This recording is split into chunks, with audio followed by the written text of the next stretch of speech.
Welcome, everybody. I'm MarLisa, and you've joined us at the Becoming a Magnetic Woman series. And today with me, I've got Sabina Rademacher. And could you just share how to properly say your last name in your beautiful accent for us, Sabina? Bless you, Melissa. Rademacher in German, but everybody calls me Rademacher, so do not worry. I love hearing accents like that.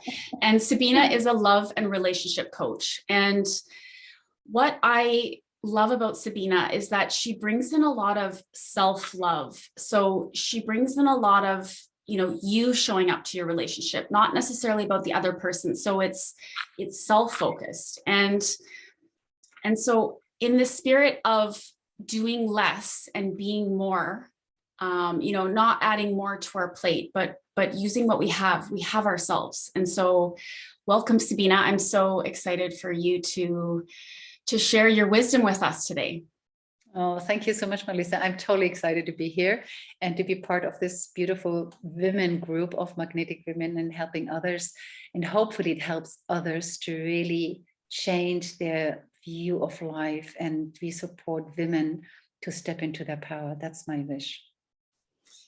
Well, that sounds beautiful. And you just saying that, I think us coming together as a community for wisdom is really important. And I see that just really starting to come around right now, coming back to the wise people of the world, because some of us weren't raised with these wise people as parents or in our life, and we have to go out and seek them.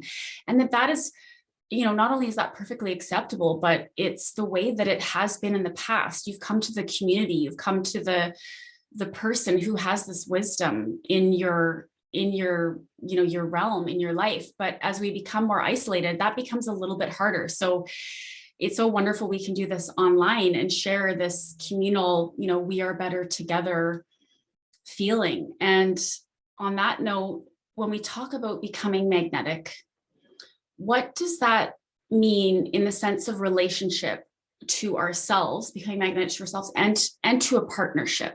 It's a beautiful question, Melissa, and I love it. And first of all, I would always say self-love, because you mentioned that I'm coaching in self-love. Inquire to self-love is always a pillar to any relationship. It doesn't matter if it's a romantic relationship or another relationship. Self-love is part of our self-worth, and that is basic. If we don't have it, everything else will crumble. Yeah. And then when you say about being magnetic in a relationship, is when I look around, and it also happened to me, so I have fully experienced that we get brainwashed so much as women that we have to be a desirable woman.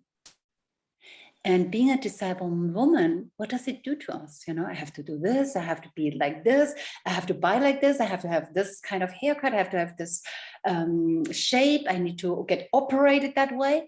And that's the only way I can be attractive. And that is such a huge brainwash to and underestimates totally our self-worth. But we still, and I catch myself sometimes, that I'm trying to fit into a specific image. Can you recognize that, Melissa? Yes, I can describe myself as someone that didn't have a lot of confidence growing up, and that would be related to self-worth. And it's such a hard cycle to break out of, because if you don't have a lot of confidence or self-worth, it doesn't really breed or grow more confidence and self-worth. And I found that these tiny little steps that I could take of just asking myself, do I want this, or what do I want? And it could even just be a meal, like, what do I want to order off this menu? And to have the freedom of my own choice, rather than, well, I should have a salad, or everyone else is having steak, so I should have steak. Or all these, they sound ridiculous when you say them out loud, these thoughts about other people. Instead of I found that taking a breath and calming my own self and coming back to myself and saying, what do I want? And that has served me so well with small choices, and even with big choices. If I'm having maybe a challenge with my children or my partner, sometimes I realize we're just fighting. We're not coming up with solutions, or I don't feel heard and he doesn't feel heard. And so to say, what do I want? Like, what is the end result of this? Well, I want us to have a connected afternoon. So this conversation that I'm having right now isn't serving me. And so I'm actually self-harming, if that makes sense. Like I'm perpetuating something that's not working. And so I feel like it can be a huge ball of wax to start to look at, but just checking in with ourselves of what do I want right now is such a beautiful practice to start with and grow and then build upon.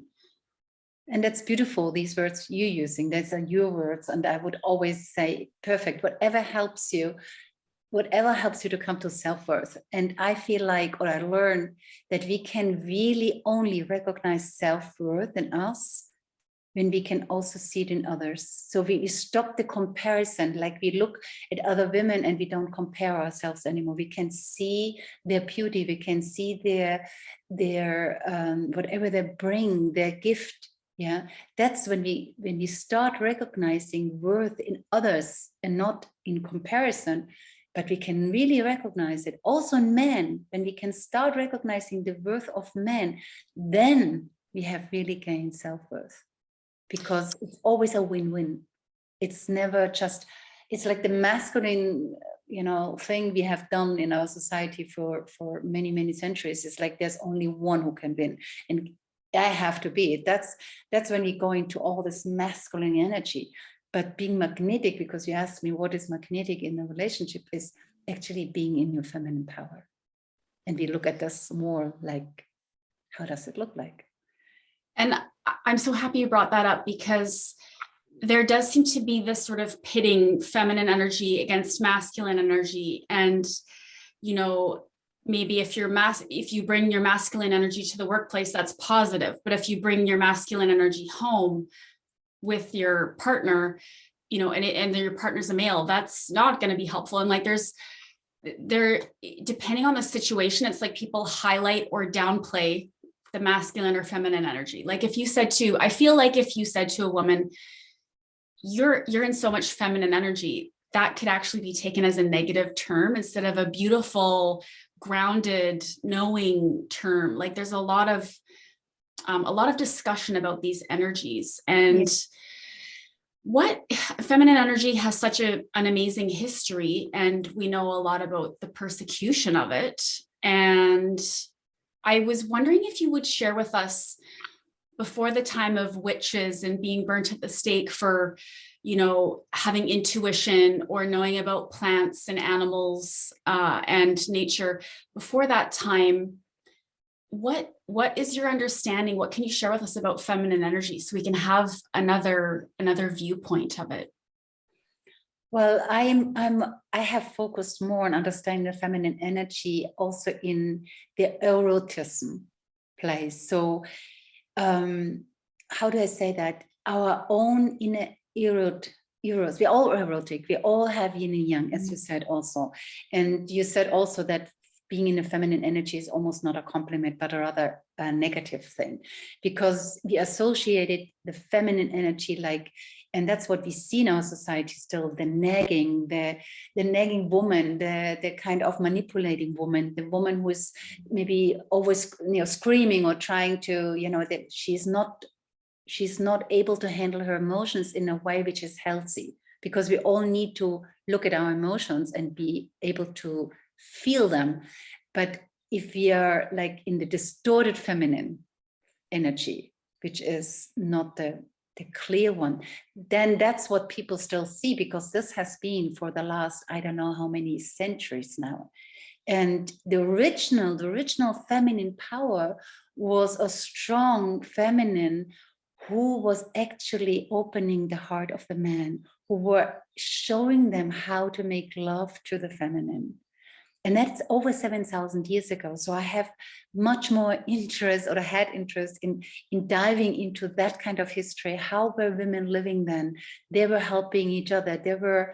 It was normal for them to have this certain erotism among them, and to understand, like you said, the intuition, and to understand, to listening to their, I would even call the inner womb voice, you can say just inner voice, but it is more than that.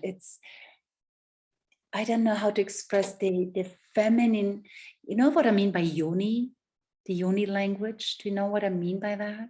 Well, I'm going to guess that you mean the power of our parts, like the power of our beautiful womb and Vulva, yeah, whatever like you call it. I know it's always like this topic of, my God, because society is so scared about it. But in the truth, there is a power in it, and there is a language in it. And we absolutely. So that, as you're saying that, the power that we have for understanding relationship and seeing things, and the power that we have in loving, like our children, our partners, like this is the ultimate power. This is what everyone wants to have in their life. It's not about working or producing or volume or data or analytics, which is a male, like we do need those in our life, but that's not real power. And so I love highlighting, because women talk about all that they do and all that they give and all these things. And I acknowledge them. I tell them, you're amazing. It's because you're amazing. And it's like no one said that to them before. They're like, oh, they feel a little bit, I am. And then it quells all that chatter in the mind that I'm not doing enough. Where am I falling short? All that stuff. I just tell them the reason why is because you're amazing. The reason why, your partner isn't doing this or that, or your kids, it's because you are amazing, like highlighting, so making it a positive trait. And I would love to hear what you think about that, combined with this like really feminine, the energy you were talking about, that's so powerful. This is why people are attracted, and sometimes in the negative manner, like the polarizing manner, like I don't know why I want that person, or I have those feelings for someone, but they're polarized to them. A lot of times it's feminine energy. It's parts that feminine energy come off, and there's a dark side to everything, like you were speaking to, and there's the light side to everything, just like with masculine energy. And I think what we're talking about is highlighting the light side of feminine energy. That's the phase that I see society start to move into. How do you feel about that? I absolutely agree with you. And I want to add that feminine, like you just described it, is life force. There would be no human life without the feminine. We are the creative force in life. But the problem is we don't believe in our true feminine power yet enough. Yeah. We had emancipation, and it has brought us quite forward. I'm not negating it, but we have moved too much into the masculine of doing. And that's what we are so obsessed with, what you say, we have to non-stop prove our self-worth through doing. Yeah. And that's when we also start to be obsessed with pleasing and getting attention. But that also is through the society we're living in. We have such an attention deficit in our society that we non-stop trying to fill it in a way which is actually manipulative. And the feminine is not always aware of it. If she would really become true to herself, if she really would find her true power, that her magnetism, which is magnetism of the feminine, is radiant. It's like the flowers to the bees. Yeah. The flower is not there waving, hi, I'm here, come to me, or whatever, all these activities, I'm just making that a little bit of fun story out of here. But it is truly feeling, no, I know who I am. And that attracts the people to my life. Yeah, not because I'm nonstop doing. And as you said, of course we need to have some masculine. We have to bring the masculine and feminine into our balance. And the masculine, of course, it has to be there when we care for something, or we need to be professional, and we have to structure our work, and of course there is the masculine power and the masculine energy, but the deep feminine is actually a completely different thing. It's surrender and be in that magnetism. And the magnetism comes that we make ourselves responsible for our own joy. And what I see is that, comes back to self-love, if love is never demand, love is Society makes love as a demand, but love is a gift.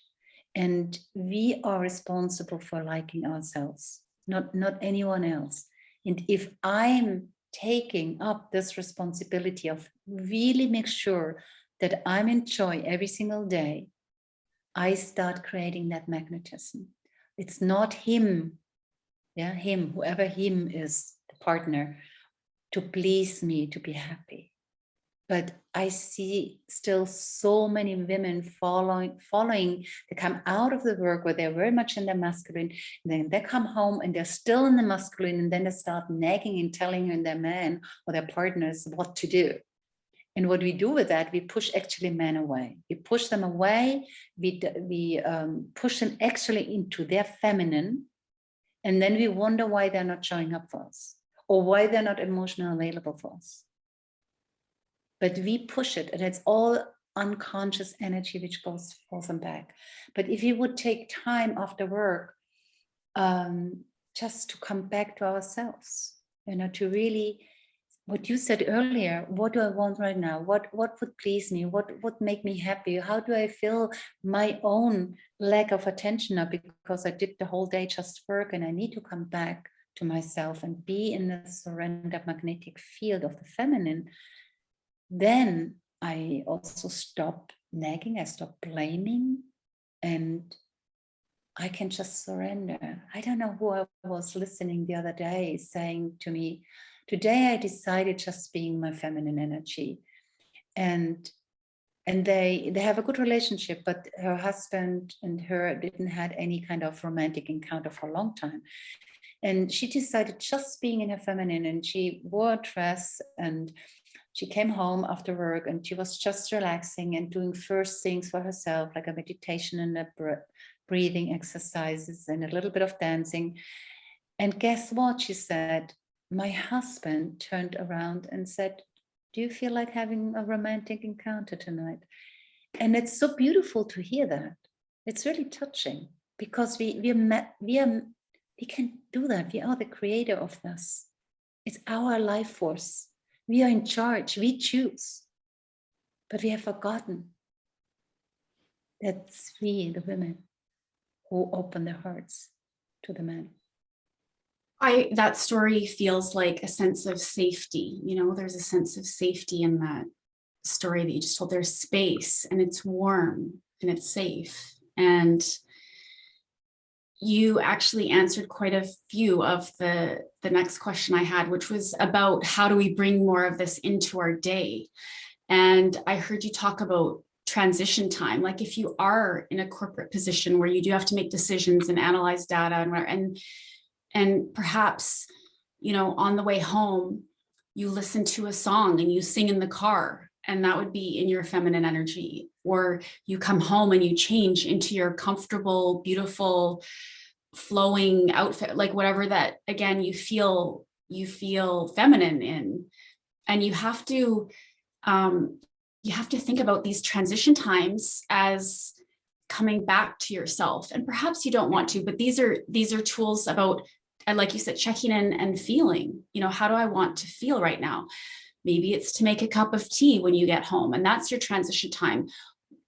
They don't necessarily have to be big, huge things, right? We don't have to commit to a 30-minute meditation when we come home to balance ourselves, but small transitions can make a big difference. And so I'd love to hear that. And the other thing I was thinking of as you were speaking about that is with our children, how it's so important to cultivate this brain, like the brain stretching exercises of what do you want? How do you feel? Because so often we're in a rush, or we want to parent our kids and just tell them what we think is the right way, but to develop their sense of curiosity about themselves, because that's really where it starts. And I feel like if you miss that stage in your life, just with the parents that you have, it's obviously, it's harder to find that out when you're older, because your neural pathways are set, and you've got to go on the seeker's path and go out and learn and retrain your brain, basically. And so it's really important to start as children to ask, what do they want? What is their thoughts? Because it's building this muscle in them. So if you could speak to, your thoughts about children, and then your thoughts about how we can bring more of these practices into our day. I would love to hear about those two things. That's a beautiful question. Thank you, MarLisa. I would start with the child, because the inner child work is so important. And if we have children, we can already start there to help them, like you say, making these important steps. And what we do normally, if we're, healthy parents, if a child has hurt itself, we acknowledge, we're not going so, I would say, don't go immediately into the solution. Try to show the child that you acknowledge its pain. So, they may cry only and not say anything, but you acknowledge him or her saying, I know that hurts, doesn't it? So they can learn to acknowledge themselves in their feelings. Because when we get grown-ups, we become grown-ups, we most of the time have learned to deny or push away our not so nice feelings. And I always say, you can't grow in the beautiful feelings, like being more charismatic, in love, joyful, etc., if we cut off from the not so nice feelings, which is anger, grief, and sadness. So if we cut off there because we don't want to look at them, if we push them under the carpet, of course, we will cut on the other side too. Yeah. So this is an integral part of my coaching, to help people to really start feeling again and not being only in the mind and in the head. And that's part of what you say with the children, to acknowledge their feelings. It hurts, whatever it is, or I know you're angry right now. And then asking, what do you need right now? And the same applies then for us when we're adults. So it's not only that transition time from work coming back home. I would say it's deeply important that we do that work, connecting with our inner child and always being able to feel ourselves. What you call it, you're using these beautiful questions of what do I want, what do I need right now? But it can also start with these words, what do I feel and what do I need right now? And if I feel, and that's very important, that part, these, I call it emotional mastery. If I feel sad, angry, or sad, angry, and fear, we need to look at them. And if you look at them for 10 minutes in a safe container, in a safe space, in our four walls, and you really look at them and take them out, like, there's some practices I use, a small meditation on it and body work, then they don't catch you.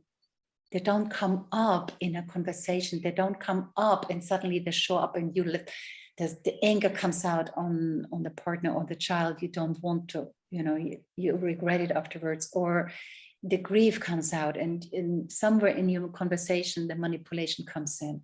But if you take care of it, it doesn't catch you. Does that make sense what I'm saying? Absolutely. And one of the most beautiful practices that I've been able to learn was to share someone's feeling with them. So we think of happiness or joy, like say someone got a promotion or they bought their first house, or, we'll celebrate with them. But this practice of being in sadness with someone or being in disappointment, like just sitting with them, it's like you're just holding that feeling with them. And it's actually been a much deeper, intimate process than the joyful feelings, I would say, for me. Like just to say, hey, like, perhaps something happened to one of our friends or family members that we're feeling really sad about. We can just sit in that sadness for a few minutes and be sad together, and to know that someone's with you in that feeling, holding it, I think is like, what a beautiful moment. And it allows the feeling to go through you. And like you're saying, it doesn't stay there. That comes out later unexpectedly.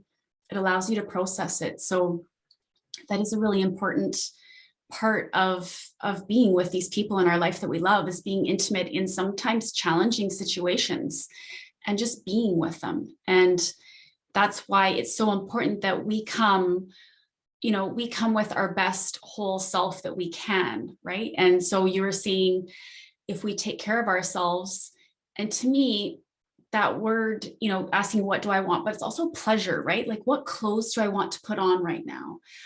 Do I want to eat this bowl of strawberries? Do I feel like strawberries? Like, we have all these ways we can take care of ourselves throughout the day that doesn't outsource our happiness, our joy to other people. And so when we come with that fullness ourselves, then we can really just sit and be. And that, to me, is feminine energy, is the container, right? It's just holding space. You don't have to do anything. Exactly. Yeah. And we don't have to go into solutions, which is very masculine. You're trying to find the solutions. Most of the time, like, I love that you just shared being with somebody and being with somebody in the sadness, instead of coming up with solutions. Oh, let's do this, or this is distraction. We live in a society where we get nonstop distracted, or we can be nonstop distracted. But it's actually just holding the space, like you say, and acknowledging and being with the feeling, and then after a while, what do you need? It's so much more powerful than trying, oh, don't worry, come, I cheer you up, or let's take a drink, all these stuff we do in our masculine solution or fixing mode, which doesn't help at all. And it's beautiful what you said. Well, and in fact, our suggestion of that, sometimes the person can feel completely dismissed. We've actually done the opposite by bypassing the feeling. And solutions will come later. Those come later, but in the moment, it's just holding that energy. And so this is why coming back to feminine energy is so important, because it's like the full circle. It provides the full, like the closure on the whole loop. If we don't bring that in, then there's broken parts of the cycle. And so it's really important that we start looking at these things and actually feeling proud that we have this ability to cultivate this feminine energy, and how important and needed and respected, and like it's like a salve to a cut. It's the first healing part of certain journeys. So it's really important to do that, and to, like I said, to feel honored, to feel respected, and to bring those practices back into our life. It's like we've been giving this whole buffet of choices as women in the last 70 years. All of a sudden we went from having very regimented rules to now you can do anything. And that thought is overwhelming and unhelpful at times. So we really have to write down our values and what we want for ourselves. And we can't look to the outside world to give that to us. It really is an inner job. So I just wanted to thank you for your wisdom, because you are doing the work that is so needed right now and fills up so many people, and perhaps isn't something they got when they were a child themselves, and they're still wanting to learn it and cultivate it. So I really wanted to honor your work and to share what you have gifted us, which is you do a monthly workshop online. Is that correct, Sabina? Yes, so anyone can sign up for that workshop. Yeah, it's called Have the Relationship You Want, and it's free. That's beautiful. And we have another gift from you as well, which is a consultation if people feel like they would like to learn more about your work. Absolutely. It's a 1 hour free consultation, and I will ask some challenging questions to help you to really go deeper and to see. Sometimes it's just that conversation, which already is enough, but it's really to help you to see where you can start looking at things for yourself. And I wanted to add that because you were asking me about the question about the children, and then as what we can do as adults. I would say as adults, which is so important to find back to self-love, is clearing out the past. Because it's so important that we can see and become aware, where do I act from the wounded child? And then I expect him, if I'm talking about heterosexual relationships now, then I expect him to be daddy, to take care of me. And that is toxic. So we need to learn to clear out the past. And as you say as well, then really come to ourselves and understand our values, our boundaries, and our non-negotiables. Because if we don't understand ourselves, how can anybody else understand? We need to have that clear container of ourselves, who we are, to be able to communicate it. And then we are in a completely different energy. We can't expect others to read us. It's impossible. Beautiful. Well, thank you so much. I really enjoyed our conversation today. And I know that your words are going to make sense to so many people out there, and they can come back to being inquisitive about themselves and knowing that there are ways that they can grow and be curious and learn about themselves again, that perhaps they stopped doing a long time ago. So I really appreciate you having this conversation with me today, Sabina. Les, thank you so much for your invitation. And by the way, I also would like to mention that I give another free workshop just for women, walking in your soft feminine power. So this is also happening once a month, and it's for free. And I'm more than happy that women join. And it's just a sharing circle. And I also give some information around what we spoke about today. Thank you for your generosity. Thank you, MarLisa. It's absolutely a pleasure being part of your series, and may it serve lots of women. Thank you. Take care. Take care.